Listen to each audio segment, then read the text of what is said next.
आनंद पांडे जी, आप जरा बताइए सर, छत्तीसगढ़ में क्या खेल हो गया?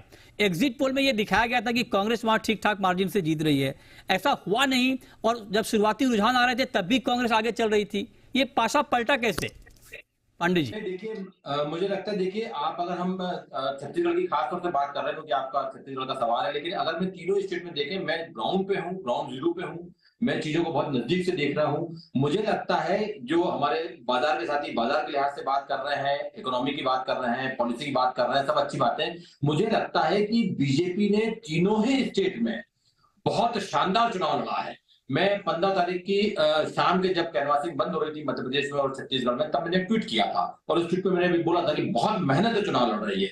मैं पॉलिटिकल बातें करना चाहता हूं, तो अगर हम पॉलिटिक्स की बात करें तो मध्य प्रदेश में भी और छत्तीसगढ़ में भी और राजस्थान में भी बहुत ही योजनाबद्ध तरीके से, क्योंकि मैं तीनों स्टेट में आपको बताऊं, राजस्थान की बात नहीं कर रहा हूं मैं, खासतौर से मध्य प्रदेश और छत्तीसगढ़, मध्य प्रदेश और छत्तीसगढ़ दोनों ही स्टेट में बीजेपी काफी पीछे दिखाई दे रही थी 6 महीने पहले।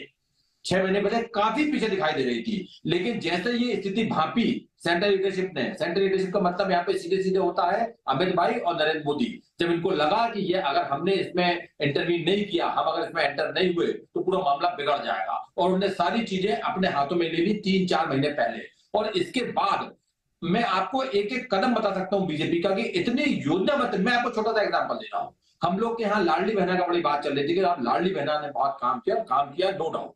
1,31,00,000 महिलाओं को उसका फायदा मिल रहा है लाडली बहना का। मैं इसलिए इसकी बात कर रहा हूं कि सबसे ज्यादा प्रचारित अगर कोई योजना है तो लाडली बहना योजना है। पिछले 3 महीने से हम लोग के यहाँ 10 तारीख को उसकी किस्त जा रही थी, 10 तारीख को उसकी डेट फिक्स कर दी थी, हर महीने की 10 तारीख को किस्त जा रही थी। इस बार नवंबर में वो किस्त 7 और 8 तारीख को गई।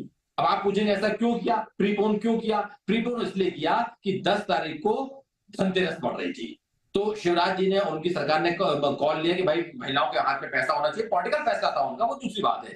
तो उन्होंने 7 और 8 तारीख को पैसा डिस्ट्रीब्यूट करवा दिया। इसके बाद 13, 14 और 15 को जो किसान निधि आती है, किसान सम्मान निधि, वो किसानों के खाते में आई।